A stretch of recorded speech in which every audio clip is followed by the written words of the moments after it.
Hey there, friends. Tracey Bryant Stuckey here, Master Coach for National Board Certification candidates and teachers going through renewal. I'm here to talk today about some of the reasons why you may have scored lower on Component 4 than you had anticipated or than you wanted to.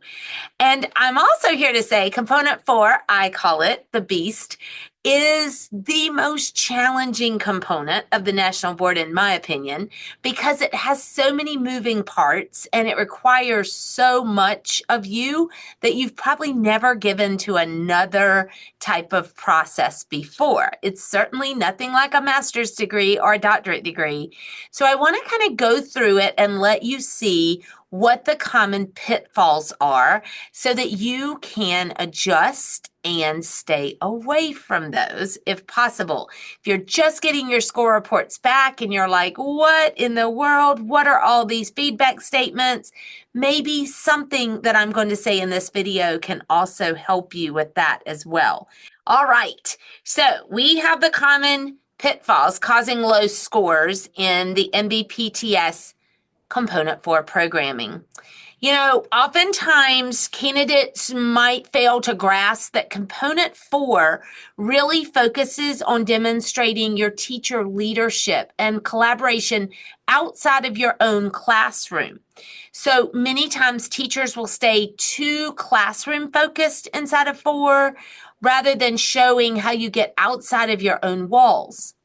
The other thing is, oftentimes teachers will document routine participation, things that just have to happen all the time that you're required to do in meetings or basic collaborative activities like, you know, we all go to a PLC or we all go to faculty meetings or we all have reading nights.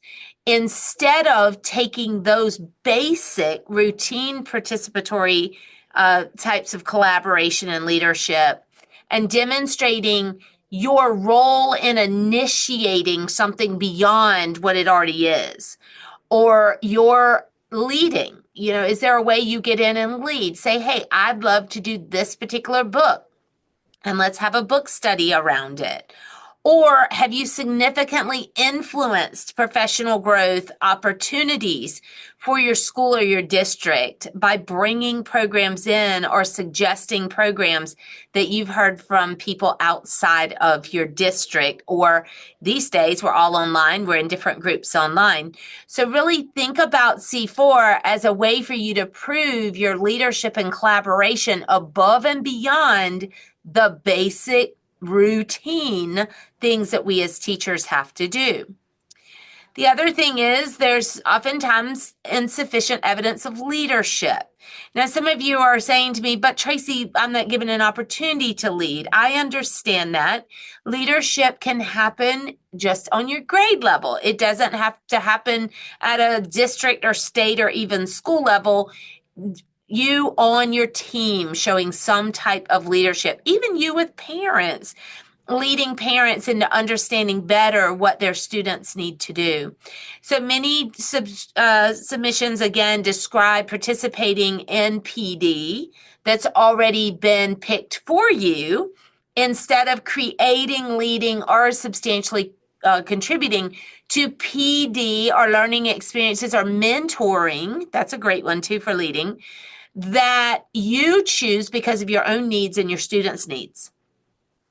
Many times candidates fail to show how that leadership or that substantial contribution to professional learning groups or creation of it, how it directly impacts students' learning across the multiple classrooms. So see, that would be like indirect. Like right now, I'm indirectly impacting your students because of the things that I'm teaching you. I'm also indirectly impacting the national board process as a whole and the broader educational community by supporting teachers and helping you grow into these standards from the national board.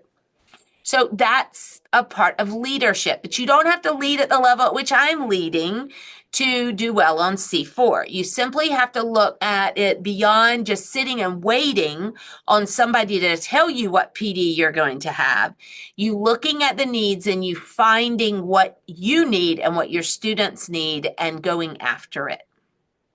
When we look at your unit, your generation and use of assessment data, candidates often present raw data without that meaningful interpretation. Like we don't explain how that data informs your instruction.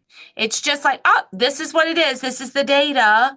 So there's not a deep analysis there. And we don't see the teacher being diagnostic around patterns and trends. That's important that you do that. Many submissions lack clear initial assessment data. So oftentimes, maybe your assessments are too close together. So it's kind of like you've got the formative, and then you've got the self-assessment, and then you've got the summative, like all together. And there's not a wide enough space for the assessor to see the growth and for you to analyze and talk about the patterns and trends and how they grow from the formative to the summative. Some candidates rely too heavily on one type of assessment. So again, some teachers just want to do tests. They just want to have tests as their formative and tests as their summative. And that's not a good idea. You want to think about a variety of assessment tools. Look at your standard around assessment and see what they're saying you should be using as far as tools and the way you should assess. Because C4 has a huge part of it inside of generation and use of assessment data around that assessment standard. And then the assessments chosen don't always clearly connect to the stated learning objectives or goals for the unit. So it's like they kind of come out of nowhere and it doesn't match your group profile, like what you learned about your students and their needs. It's kind of like the unit's out of left field and the goals are out of left field and there's not alignment. So I talk a lot about alignment inside of my program that I've written for C4 and that candidates work through. If you want to know more about that, head over to traceybryantstuckey.com and you can hear more about it. But if it also have YouTube videos around C4, so make sure you check that out. To score better, what am I thinking? Well, you need to show examples of how your assessment results from formative and from summative and from self-assessment led to instructional adjustments. So don't just say, here's the data, I'm done. It's like, here's the data, it made me know that I needed to adjust in this way. Document both successful and unsuccessful strategies with reflection. Oftentimes, teachers don't want to talk about the bad. They just want to sweep it. Like, let me just talk about what went well. No, the assessors want to know what went well and what didn't go well and why and how you're going to do different in the future.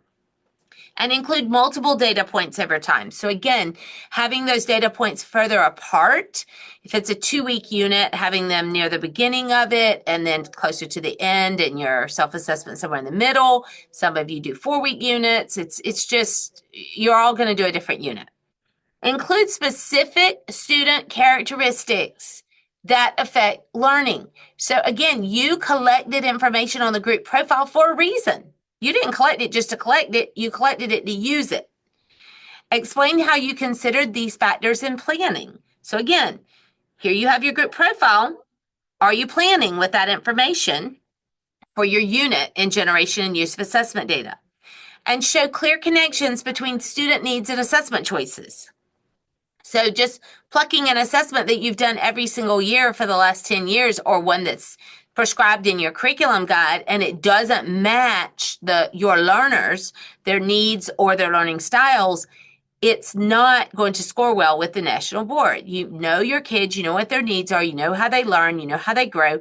So make sure that you are representing that in your assessments.